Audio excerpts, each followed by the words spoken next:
21ஆம் நூற்றாண்டை கடந்து மனிதன் வாழ்ந்து கொண்டிருக்கக்கூடிய இந்த வேளையில் உலகத்திற்கெல்லாம் நாகரிகத்தை கற்றுக் கொடுத்த ஒரு நாடு தமிழ்நாடு.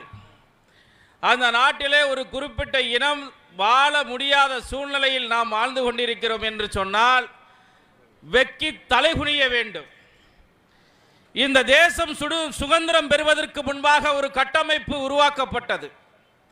அந்த கட்டமைப்பு தான் இந்த நாட்டுடைய கலாச்சாரம், பண்பாடு, நாகரிகங்களை கற்றுக் கொடுக்கக்கூடிய கட்டுப்பாடாக நடத்தக்கூடிய பிராமணர்களை ஒழிக்க வேண்டும். இது கால்வெல்லினுடைய திட்டம்.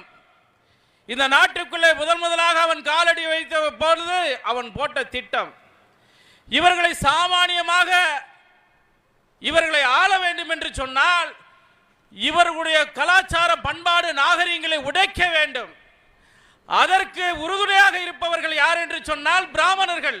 அவர்களை அழிக்க வேண்டும். இது வெள்ளக்காரனுடைய திட்டம்.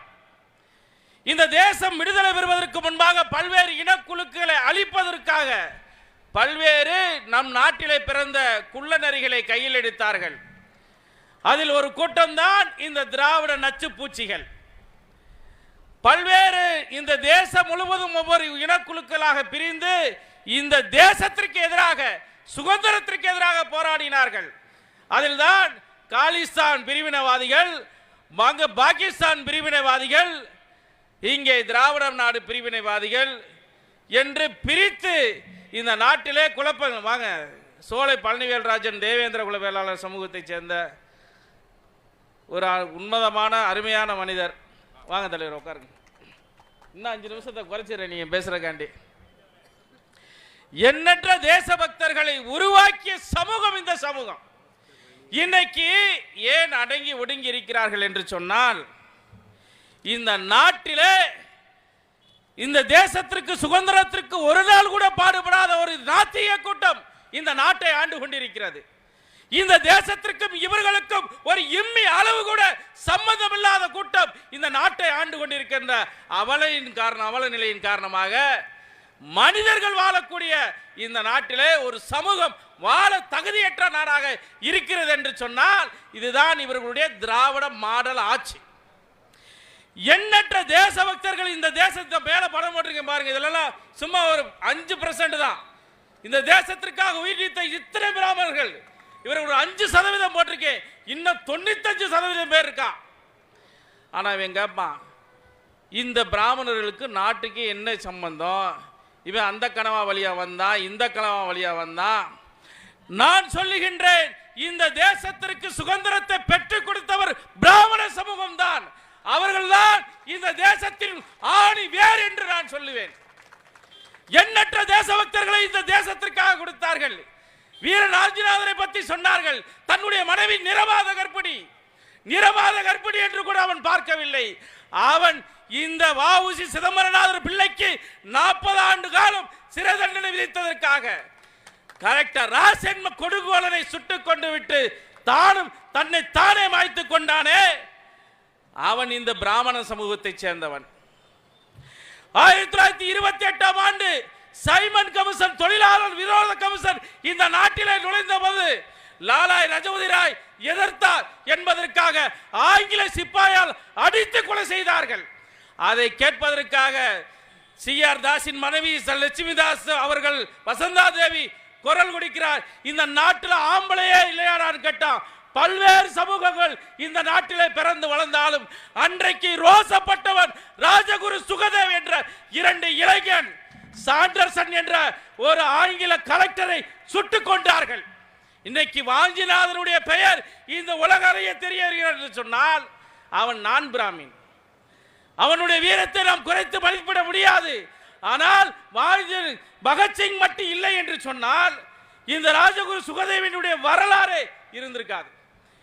இந்த தேச விடுதலைக்கு பாடுபட்டு தூக்கு கயிறை முத்தமிட போகின்ற பொழுது அந்த ராஜகுரு சுகதேவ பகத்சிங் இடத்தில் கேட்கிறார்கள், இந்த நாட்டில் விட்டு முதலில் உயிரை விடப்பவர்கள் யார்? தூக்கு மேடையில் சட்டென்று யோசிக்காமல் சொன்னார் ராஜகுரு, இந்த அடிமை இந்தியாவில் வாழ எனக்கு விருப்பமில்லை, நான் மீண்டும் பிறப்பேன், இந்த பாரத தாயின் வயிற்றிலே பிறப்பேன். நான் பிறந்து வந்து ஆங்கிலனை வெளியேற்றவேன். மீண்டும் இந்த நாட்டில் உடனடியாக பிறக்க வேண்டும் என்பதற்காக நான் உடனடியாக சாகணும்னு சொல்லி முதல்ல தொங்கனவர் ராஜகுரு ஒரு பிராமணன், சுகதேவ் ஒரு பிராமணன், மூன்றாவது தான் பகத்சிங். ஆனால் இன்றைக்கு பாட புத்தகம் எதை வழிகாட்டுகிறது?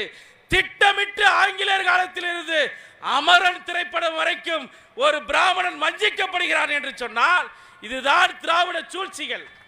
இந்த திராவிட சூழ்ச்சிகள்னாலதான் இன்னைக்கு பிராமணர்கள் வீதி இறங்கி உட்கார்ந்துருக்காங்க.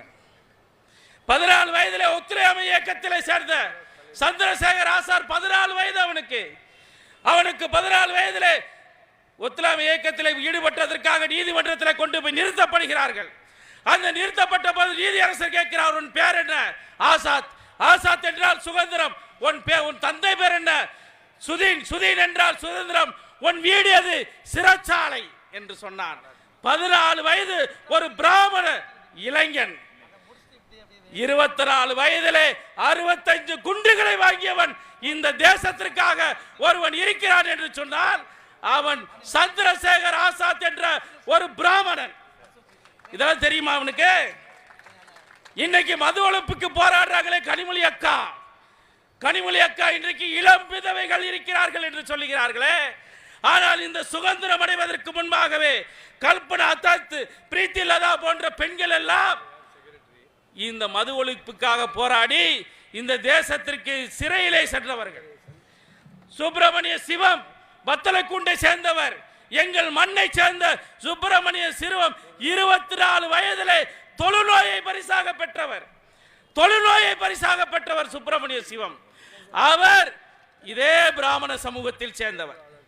மங்கள் பாண்டே 1857 நடந்த சிப்பாய் கலவரம், இந்த தேசத்தினுடைய முதல் கலவரம் என்று சொல்லக்கூடிய அந்த சிப்பாய் கலவரத்தை உருவாக்கி ஆங்கில சிப்பாய்களை வைத்து ஆங்கில படைகளை தம்சம் செய்த ஒரு வீரன் இருக்கிறான் என்று சொன்னால் அது மங்கள் பாண்டே என்ற ஒரு பிராமணன்.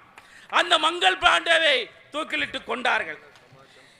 அது மட்டுமல்ல, புராதன காலத்திலே மூக்கறுப்பு போர் என்று யாரும் மறந்திருக்க முடியாது. மூக்கறுப்பு போர் பெரிதளவு பேசப்பட்டது திருமல நாயக்கர் காலத்திலே. அந்த போருக்கு திருமல நாயக்கரால் உடல்நிலை சரியில்லை.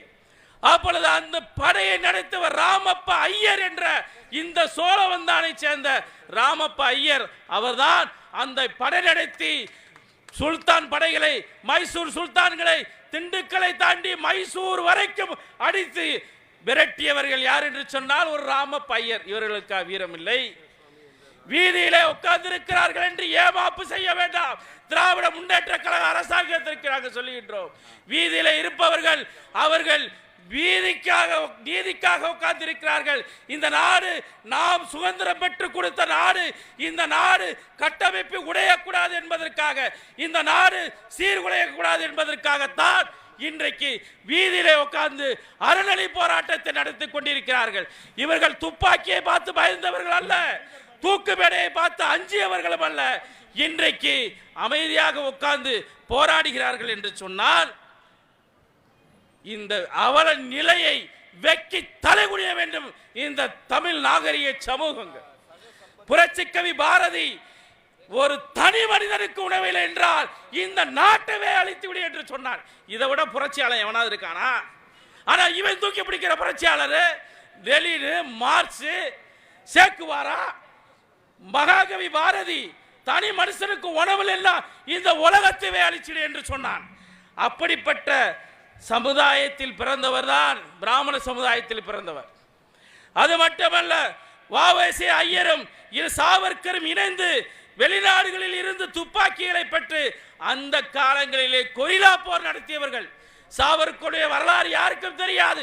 12 கால இருட்டு வாழ்க்கை, 12 கால இருட்டு சிறை, தினந்தோறும் தூக்கிலிடுவதை அங்கே பார்க்க வைப்பார்கள், சவுக்கடி அடிப்பார்கள். அவர் பெயில் பெட்டிஷன் போட்டார்.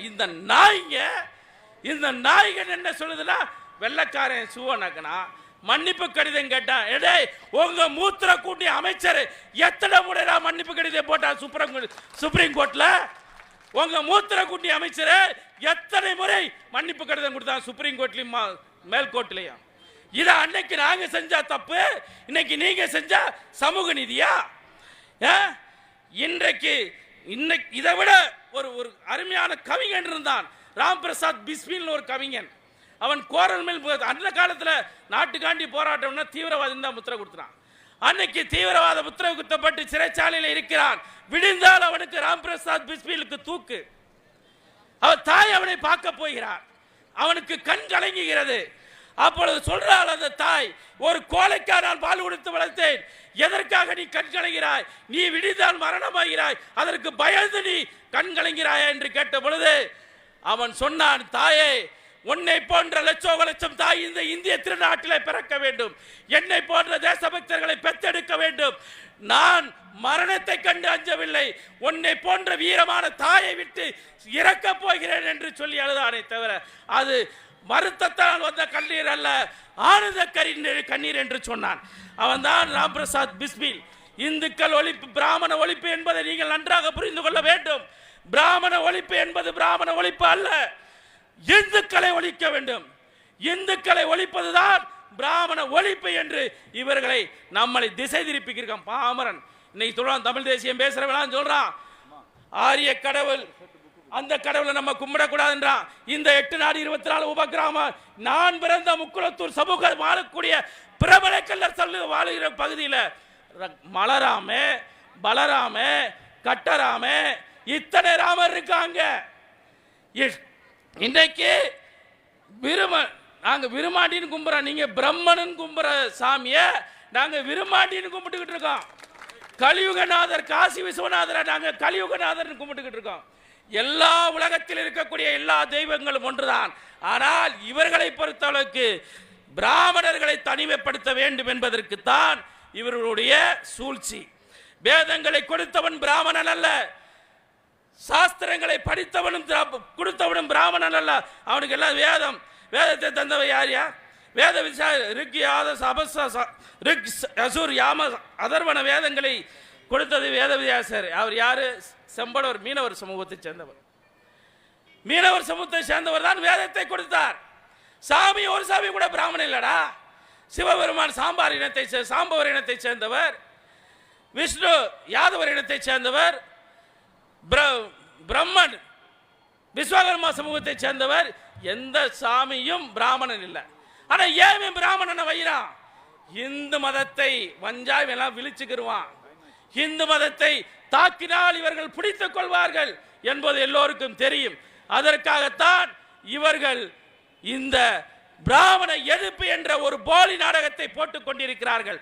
தமிழக அரசாங்கம் உடனடியாக பாதுகாப்பு சட்டத்தை நிறைவேற்ற வேண்டும். நாளை காலையில் சட்டமன்றம் கூடுகிறது. அந்த சட்டமன்றத்தில் சிறப்பு தீர்மானத்தை கொண்டு வந்து பிராமணர்களுக்கு தனி சட்டம் இயற்ற வேண்டும் என்று சொல்லி இந்த திராவிட மாடல் ஆட்சியை நாங்கள் வன்மையாகவும் கோரிக்கையாக வைத்து விடைபெறுகிறேன். நன்றி, வணக்கம். பாரத் மாதா கி ஜெய். ஜெய் ஹிந்த்.